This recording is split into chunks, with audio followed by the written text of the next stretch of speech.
आपका प्रश्न है कि साधना में कई प्रकार की साधनाएं हैं और यदि किसी साधक को एक साधना के पथ पर चलना है, कोई साधना करनी है, तो क्या उसको अलग-अलग दीक्षाओं को लेना पड़ेगा या एक ही दीक्षा से कुछ ब्लैंकेट पिटिशन जैसे होती है, उससे सब हो जाएगा?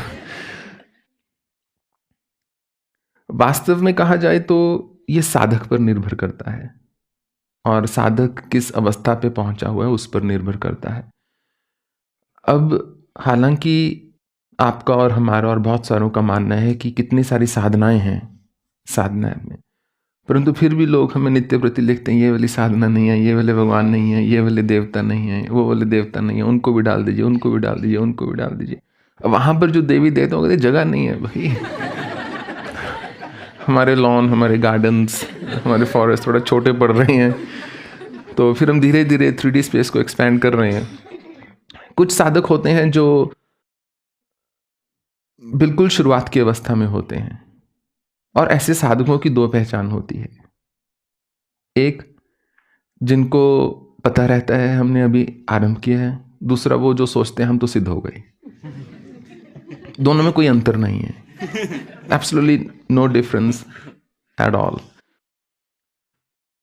तो जो व्यक्ति साधना में पहले ही अपने आप को मान ले बिना साधना किए, और ये भी एक गौर करने वाली बात है कि वास्तव में कैसा पता चले कि कोई व्यक्ति सिद्ध है या नहीं। अगर किसी को साधना के माध्यम से सिद्ध होना है तो साधना उसका एकमात्र मार्ग है। बिना साधना किए जो साधना पर विवेचन करे, बिना साधना किए जो मंत्र पर विवेचन करे और आपको रास्ता बताए, मार्ग बताए, ऐसे हो सकता है या वैसे हो सकता है, वो व्यक्ति अपने मात्र मन से कुछ बोल रहा है। हो भी सकता है आपको भा भी जाए क्योंकि आप तो उस पर विश्वास कर रहे हैं, परंतु वास्तविकता तो यही है कि उसको कुछ नहीं पता। तो जो साधक साधना के पथ पर चल चुका है, कई बार उसको सिर्फ एक गुरु मंत्र की आवश्यकता होती है या इष्ट मंत्र की। उसके बाद वो कोई भी साधना में यदि हाथ डालता है तो धीरे धीरे मंत्र को जागृत कर ही लेता है। और कुछ ऐसे भी आइंस्टाइन्स होते हैं कि उनको आप सारी दीक्षा दे दो, सारा प्रोसेस बता दो, उनके लिए 400 पेज की किताब लिख दो, एक पूरी ऐप क्रिएट कर दो, सब कुछ कर दो, फिर भी वो कहते हैं कि कैसे करें ये साधना, कैसे करें ये नहीं क्लियर, या सिर्फ एक साधना के एक विनियोग नहीं दिया हुआ। कम से कम 1000 लोग लिख चुके हैं गुरु साधना का विनियोग नहीं दिया, कुछ और नहीं। तो जिसको करना होता है, जिसको लगन लगी हो कि मुझे अपनी सत्ता को ईश्वर की सत्ता के साथ एक करना है, मुझे अपने चित्त को उस परम चित्त में मिलाना है, मुझे अपनी आत्मा को परमात्मा में मिलाना है, उसके लिए कोई भी चीज कभी भी बाधा नहीं बनती। उस व्यक्ति को निरंतर बस उस मार्ग पर चलते रहना चाहिए। तो जहां तक कभी भी दीक्षा की बात आती है, मेरा सदा से एक ही कहना है कि दीक्षा के कारण कभी साधना रोकनी नहीं चाहिए। दीक्षा जब होगी तब होगी, नहीं होगी तो भी कोई बड़ी बात नहीं है। यदि कर सकते हैं साधना, यदि अवसर प्राप्त है तो साधना कर लेनी चाहिए। एक कथा शायद हमने किसी अपनी किताब में लिखी थी या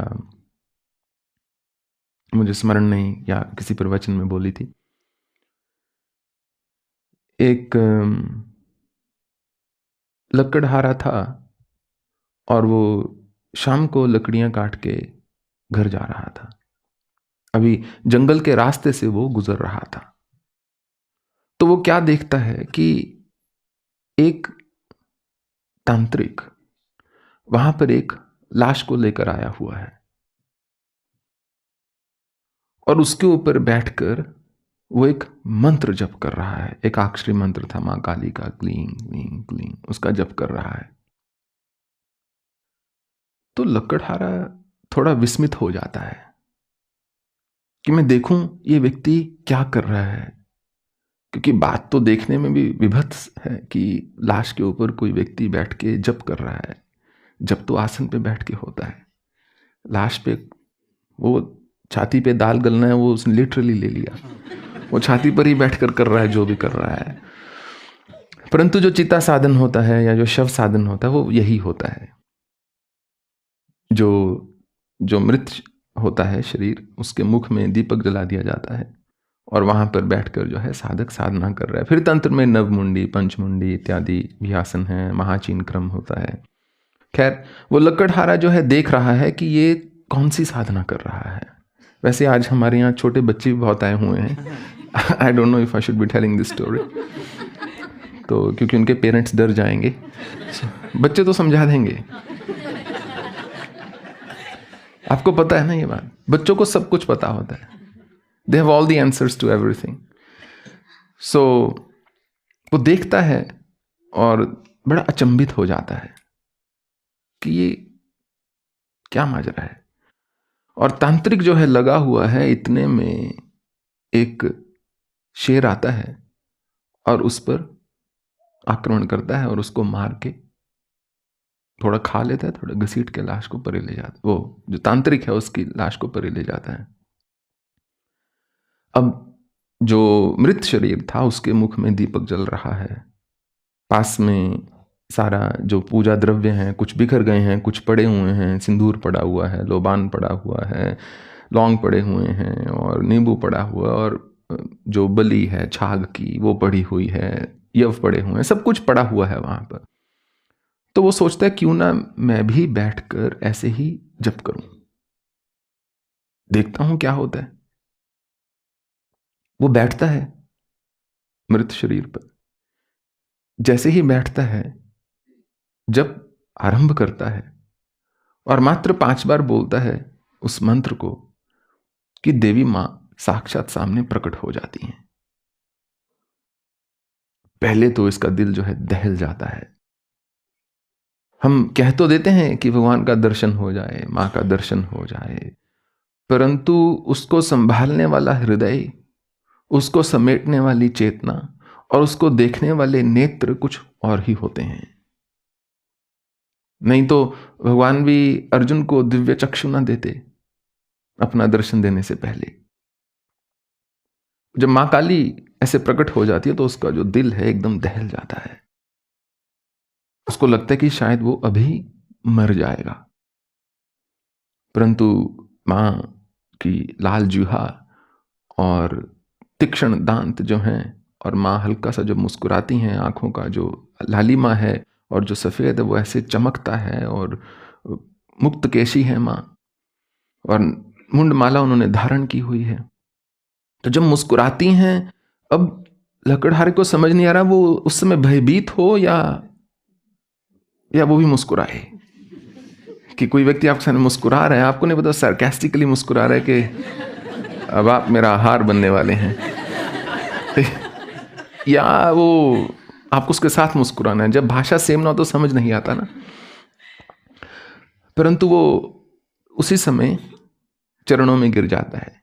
ये दूसरी बात स्मरण रहे, जब कभी भी आपके जीवन में ईश्वर कृपा से कभी आपको अपने इष्ट का दर्शन या सानिध्य प्राप्त हो, उस समय आप क्या करेंगे उसकी पहले से कोई भी सोच नहीं हो सकती। पहले से कुछ आप लाख तय कर लो कि मैं ऐसा करूंगा या मैं वैसा करूंगा, परंतु जब वो क्षण आएगा उस समय आप वही करोगे जो मां की इच्छा होती है, जो समस्त सिद्धियों की धारणी है और दात्री है और धात्री है। वो आपको सम्मोहित रखना है या वशीकरण में रखना है, वो बड़ी बात नहीं है उसमें। तो लकड़हारा जो है मां के चरणों में गिर जाता है कि आपका दर्शन प्राप्त हो गया, नहीं तो मुझे तो कुछ मालूम नहीं था कि ये क्या है, क्या विधि है, क्या विधान है, और मुझे ये प्राप्त हो गया। अब इससे मुझे ये भी नहीं चाहिए था, मुझे ये पता भी नहीं था मुझे कभी मिल सकता है या इस साधना से इसकी प्राप्ति होगी, परंतु मेरे मन में एक प्रश्न अवश्य है माँ। तो माँ काली ने कहा, पूछो। तो उस लकड़ी काटने वाले ने कहा कि वो व्यक्ति जो देखने में आपका भक्त लग रहा था, कोई सिद्ध लग रहा था, कोई श्रेष्ठ लग रहा था, 2-2, 3-3 उसने तिलक लगा रखे थे, बेचारे ने वस्त्र धारण कर रखे थे, अपना पूरा बोरिया बिस्तरा लेके आया था, सामान उसका पास में रखा था, वो तो बन गया शेर का आहार। सोच के वो क्या आया था, उसका अंत हुआ क्या? और मैं तो ऐसे ही बैठ गया आकर, अकस्मात ही, और आपने मुझे दर्शन दे दिया, ऐसा क्यों? तो मां ने कहा, अकस्मात कुछ भी नहीं होता सृष्टि में। तुम इसलिए इस क्षण यहां आए क्योंकि तुम्हारे पूर्व जन्मों के जो कर्म थे वो बलवान हो चुके थे, वो अपने आप में उस अवस्था में आ चुके थे कि पक चुके थे। पिछले जन्म में जैसे इस तांत्रिक की इस समय मौत हुई है, कुछ वैसे ही तुम्हारी हुई थी। केवल 5 बार मंत्र और बोलना था साधना के संपन्न होने में। इस जन्म में वो हो गया तो मैं प्रकट हो गई। इसलिए जो साधना के पथ पर चलता है कोई भी व्यक्ति, आप कैसे जानेंगे कि प्राप्ति होगी या नहीं जब तक करेंगे नहीं? और वो है ना, बिल्ली को 9 रास्ते आते थे तो वो जंगल में आग लगी। वो इतना दुविधा में पड़ी कि इस रास्ते से जाऊं या इस रास्ते से जाऊं। एक छोटा सा चूहा था, उसको एक ही पता था। उसने कहा मुझे तो यही रास्ता पता है, मैं तो भाग लेता हूं। वो दौड़ लिया, आग से बाहर हो गया। अब बिल्ली उस दुविधा में पड़ गई, उस चिंतन में पड़ गई कि ये रास्ता छोटा है पर उस तरफ दूसरे जानवर हैं, ये बड़ा है। जो ऐसे संशय में पड़कर केवल चिंतन करता रहता है कि सुगम रास्ता कौन सा है, सरल रास्ता कौन सा है, लघु रास्ता कौन सा है, सबसे तीव्र गति वाला रास्ता कौन सा है, वो किसी भी रास्ते पर नहीं चल पाता। आपने देखा होगा, बच्चे भी जब पढ़ते हैं या बड़े लोग भी जब किसी सोल्यूशन को ढूंढने इंटरनेट पर जाते हैं तो 4 घंटे बाद अपने आप को गाली दे के इंटरनेट बंद कर रहे होते हैं कि क्या समय बर्बाद कर दिया, ये प्रॉब्लम का ये सोल्यूशन देखना था पर कहाँ कहाँ क्लिक करता करता करता करता मैं तो ब्रह्मांड में ही निकल गया जैसे। तो जिसको बहुत ज्ञान होता है रास्तों का, वो किसी भी रास्ते पर चलने लायक नहीं रहता। वो केवल कंप्यूटर के पीछे बैठ के अपनी पोस्ट लिखता रहता है। कई लोग महीने में 2 बार भी लिख देते हैं, तो उसके अतिरिक्त कुछ नहीं। तो साधना का वो पथ है, जब तक हम चलेंगे नहीं साधना के पथ पर तब तक हमें बिल्कुल भी इस बात का ज्ञान नहीं होगा कि वो अनुभव क्या है, वो अनुभूति क्या है, वो विभूति क्या है जिसकी प्राप्ति के लिए कर रहे हैं, और कैसे प्राप्ति होगी और कब जाकर होगी। साधक का काम चलना मात्र है, प्राप्ति जब होगी तभी होगी।